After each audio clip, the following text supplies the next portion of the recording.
everybody? Welcome to another POV here. It's your boy Camaro guy. Hope you guys are doing well. This one, I'm going to show you how the ride is on the interstate. Do a couple pulls where I can, and kind of show you tell you again the overall things I did this car, so you can feel a similar setup and kind of understand the output that's going to come from it.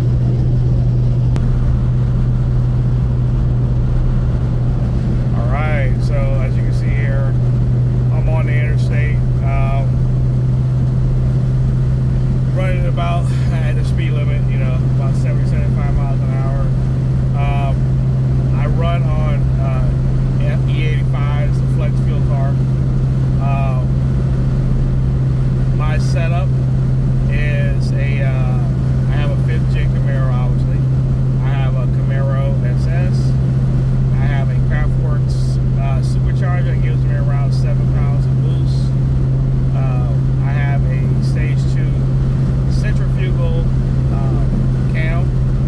The reason I went with a centrifugal cam is I have a centrifugal supercharger. So I like all my power on the higher RPMs. I don't like it all up front, but I do have a pedal commander that gives me that quick throttle response. So if I need to get it, I can get it. But I like when it gets over 3,000 RPM, I can feel that boost kick in. I have Flowmaster long tube headers. I have a Borla Attack exhaust I took my caps off because I live in Florida, so wide open there. I have 2 fuel pumps. When I get over 3 pounds of boost, my second fuel pump kicks in. I rebuilt this engine during COVID 2020, so there was a strike with GM. So I have some Corvette parts on my heads and stuff. So it was crazy when my people at Brubaker Performance in Land Beach, Florida, look them up. Was putting my supercharger on. They were like, "Man, you got a mix of parts on your heads and stuff, but it's to your advantage." So rear wheel, you know, we pack it about 750 of horse and around 720. Welcome to Florida. And welcome to Florida, by the way. Very ideal. I'm sitting on 275 in the front on 20s and 315 tire on 20s in the back, so really big in the back. It helps, so when I'm going faster, you know, I don't have any issues as far as too much drift or whatever the case may be. So the sound is incredible. You guys have heard different sounds. You saw it on the dyno if you watched my videos. The pulling is pretty great. I think I'm gonna do a quick pull for you now. I'm gonna switch down to 4. I have it on city mode, so I'm not really. I mean, it's gonna get it, but it's just the fact that I don't usually drive it on Sport or Sport Plus because I really don't need it. It's so powerful on city and enjoyable. So anyway, I'm gonna do a quick pull for you. You can hear it already. You know, I'm not even pushing the gas that hard. You know.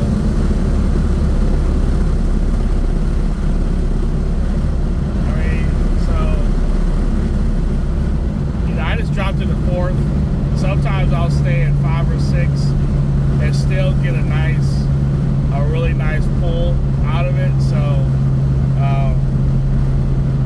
the E85, I really can tell a huge difference on how it sounds, how it pulls, the quick reaction.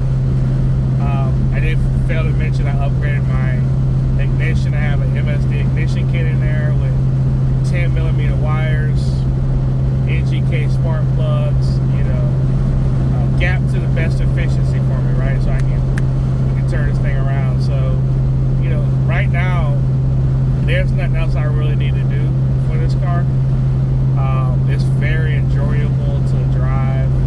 It can be a daily driver, or you know, I can, you know, if I want to take it to, you know, the strip or want to run a quarter mile or have some fun with that, you know, I can.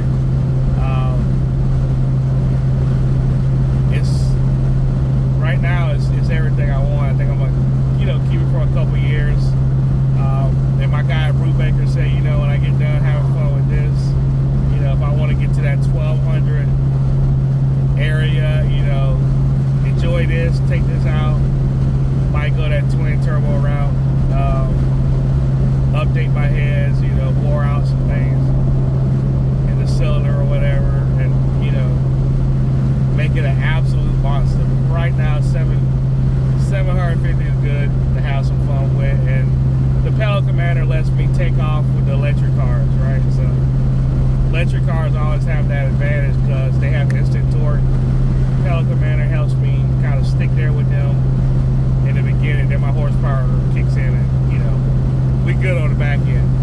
But electric cars have that quick takeoff, so that helps kind of not have them have such a huge gap, and then the American horsepower kicks in at the end. So, but yeah, I wanted to do a really nice point of view for you, drive, and let you know how my Camaro is set up. Any questions, please, shoot me in the comments. I'll make sure to respond to you and your questions. Please like, please subscribe. I'm trying to get to the 100,000. There's an object on road ahead. I'm trying to get to the 100,000 subscriber mark. So I'm at 10,000 now, so thanks to you. I appreciate that. Try to get up into 100. Try to get, Craftworks, if you're listening, would love to get sponsorship as I'm pushing your product out for your supercharger. Brian Tooley was where I got my cam from, so look those up. They're really good. Stage 2, stage 3. I would stick to stage 2 unless you really, really heavily modify everything. I mean, I'm pretty moderate with my updates, but the stage 2 centrifugal work great for me because, again, I like to get that back end power. But totally up to you if you want to get if you want to get front end power right away. Totally up to you how you want to set it up, and you would switch that out. You'll probably be looking at if you want to go up front supercharger, probably looking at a Magnuson supercharger, right? And you're probably looking at a cam that gives you that instantaneous pull. But if you like more the centrifugal, where it's the build up through the RPM range, Craftworks obviously is what I have. ProCharger, obviously, Whipple, obviously, are some of the good ones that you can get for affordable price. Oh, and the last thing, the pricing, right? The Craftworks cost me about $6 grand. AmericanMuscle.com had a pretty good special going on, so I was able to kind of get a little bit of that off. So around $5,700, they knocked off a couple percentage. And you're looking at a tune, a dyno, all the necessary parts that come along with that. The supercharger alone was 11,000 with installation. With the Craftworks setup, might be a little bit more for ProCharger. The ProCharger, I think they start at 7,900. They give you a little bit more pounds of boost though, but this one works perfect for this car. Sometimes more is less in a sense because there's other things, right? But this one works perfect for the 5th gens. I on a straightaway, I've got this thing up pretty high, so I'll keep it like that. The stage 2 cam, that costs, around, I would say with all the parts, $500-$600, but then $1,500 for installation, right? So that was right, $2,100 there with everything said and done.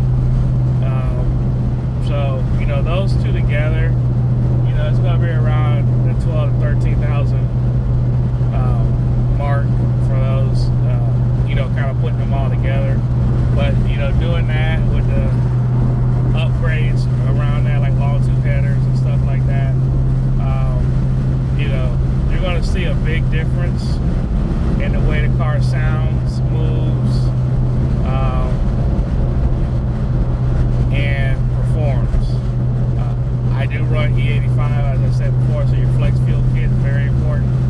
When I do, if I have an E85 app on my phone, but if I do tend to run 93, if I can't find a ethanol station, you can tell the horses that you lose. I would estimate just based on feel. This is not scientific, but based on feel and my car setup, I feel like I'm dropping around 20 horses when I switch to octane, 93 octane. Again, still more than most people on the road, but it's definitely a drop in overall performance. But again, it's not, you know, you're not going to be losing too many races at 730 versus 750, right? Yeah. And again, it's, you know how to drive, right? Where's your sweet point? I have a stick shift, so you know I usually try to keep that thing, you know, shift right before it gets to 5, you know, to keep that shift point up, right? So, but again, you know, 93 octane is not going to totally kill you out in horsepower, but if you are running E85, there's a huge difference between both of those. So again, I hope this video really helped you understand my setup. You saw the poll.